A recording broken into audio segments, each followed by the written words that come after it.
आज हम लोग जो है वो डाटा जो लेकर आए हैं यहाँ पर, वो लेकर आए हैं क्योंकि खबर टाटा ग्रुप को लेकर बड़ी आई है। यहाँ पे एन चंद्रशेखर जी ने इस्तीफा दिया है।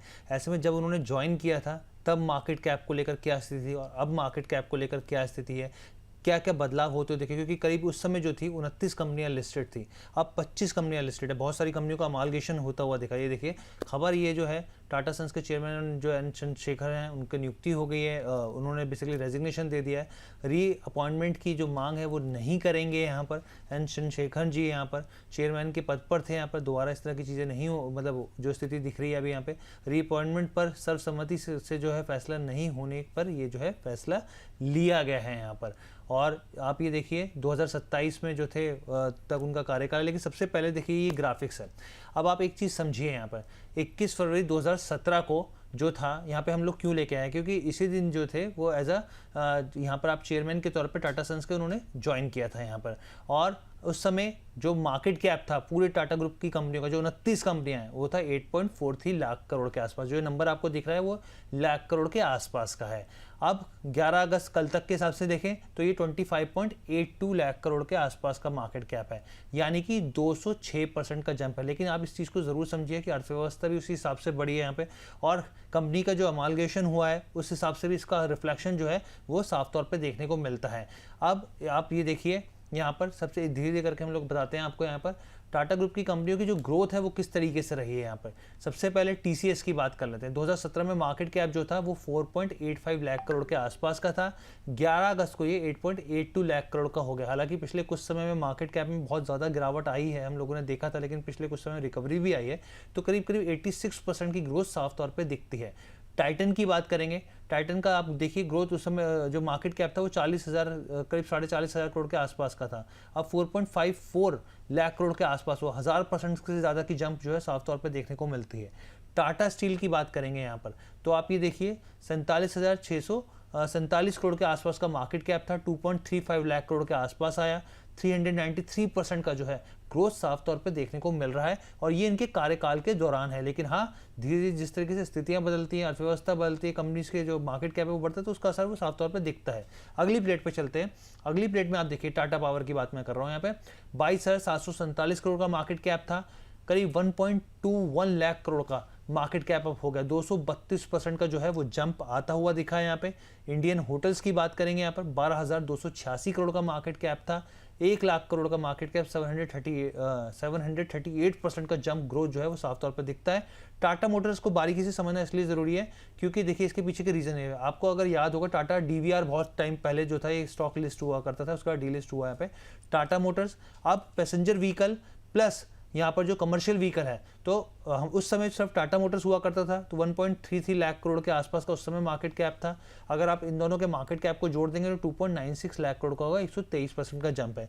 कुछ चीज़ों को आप ज़रूर जानिए यहाँ पे। टाटा कॉफ़ी जिसका अमालगेशन हुआ था यहाँ पे, टाटा टेली सर्विसेज महाराष्ट्र जो थी उसका मतलब टाटा मेटालिक्स का इसका अमालगेशन हुआ था। टाटा स्टील लॉन्ग प्रोडक्ट्स जो था इसका अमालगेशन हुआ था, और यहाँ पे tin plate company of India इसका भी अमालगेशन होता हुआ दिखा था। यानी कि करीब करीब 29 कंपनियां थी उस समय 2017 में जब यहाँ पर चंद्रशेखर जी थे।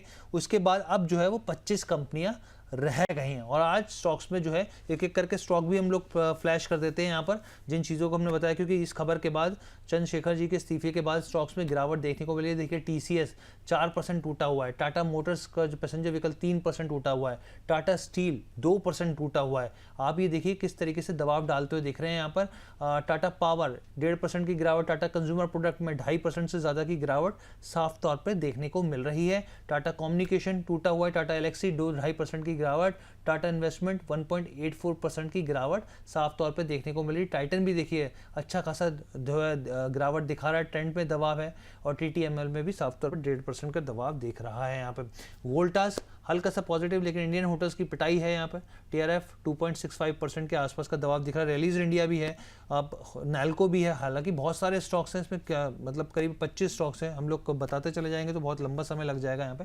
लेकिन रचित सर, ये ओवरऑल जो रिपोर्ट हम लोगों ने सामने रखी है अपने दर्शकों के, इसको किस तरीके से देख रहे हैं? और एक चीज़ ज़रूर बताइए सर, क्योंकि एन चंद्रशेखर जी के जाना, आप इसको किस नज़रिए से देख रहे हैं, पॉजिटिव या नेगेटिव?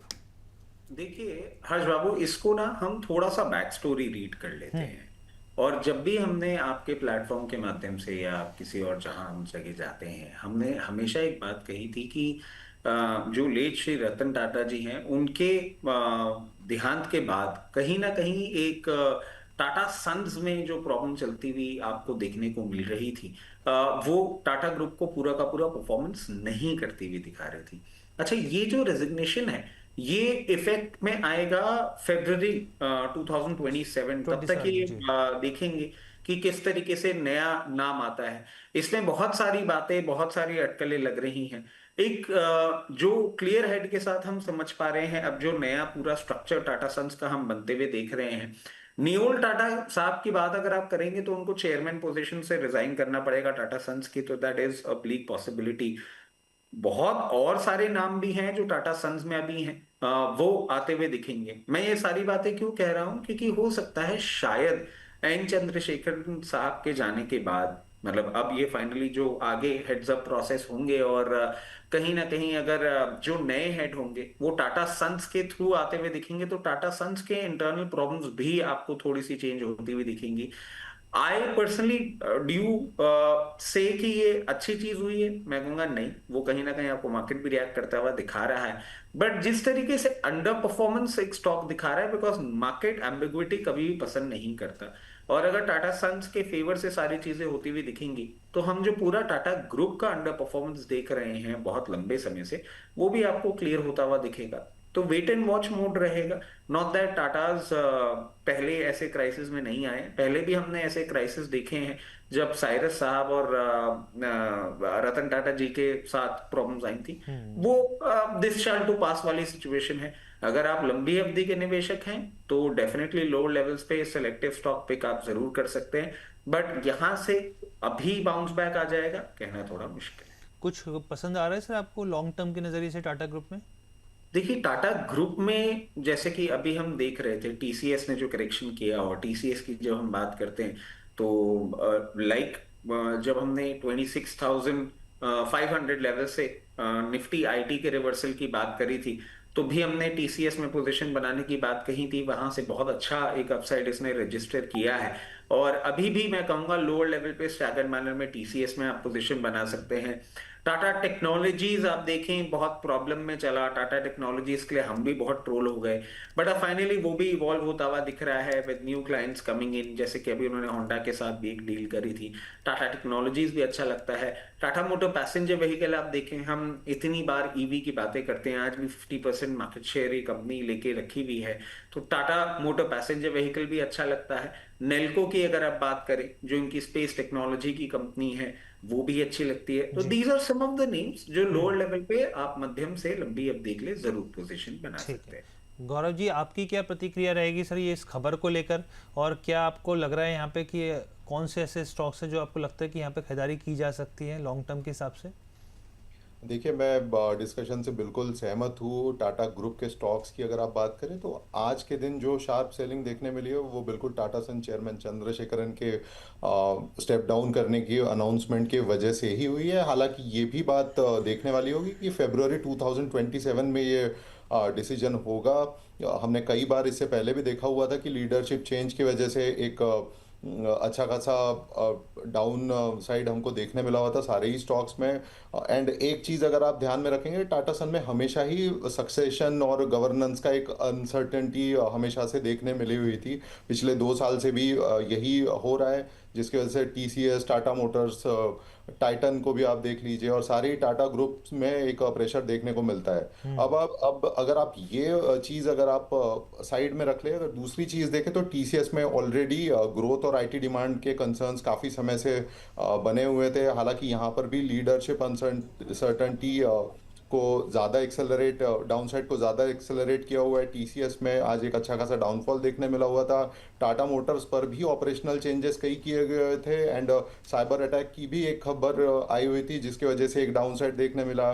टाटा स्टील में एक यूरोपियन ऑपरेशन इनपुट कॉस्ट और जो जियोपॉलिटिकल टेंशन्स चल रहे हैं उसके वजह से एक प्रेशर बना हुआ है। जबकि टाटा पावर की अगर आप बात करें तो टाटा पावर में वैल्यूएशन और मार्जिन रिलेटेड कंसर्न्स अभी भी बरकरार है। तो मुझे लगता है कि टाटा ग्रुप के स्टॉक आप ये समझ के चलिए कि अभी फिलहाल प्रेशर में है, लेकिन इसका मतलब ये नहीं है कि स्टॉक्स बुरे हैं। टाटा स्टॉक का शॉर्ट टर्म मुझे लगता है एक बियरिश टोन में है, लेकिन जो ग्रुप है उसका पोर्टफोलियो काफ़ी ज़्यादा डाइवर्सिफाइड है। जी। तो लॉन्ग टर्म के लिए मुझे लगता है कि इन स्टॉक में आप धीरे एक निवेश करते चलिए। आने वाले समय में एक अच्छा खासा वेल्थ आपको ये ग्रुप ज़रूर बना के दे सकता है। बिल्कुल, हमने पहले इस तरह के बहुत सारे जो हैं इस तरीके के क्लैशेस देखे हैं जब सारे मिस्त्री भी हुआ करते थे यहाँ पर, तो बहुत सारी चीज़ें हुई हैं, ये बात फैक्ट है। चलिए अब देखना होगा कि किसके हाथ जो है कमान आती हुई दिखती है, काफ़ी बड़ा जो है ये रहेगा यहाँ पे मूव।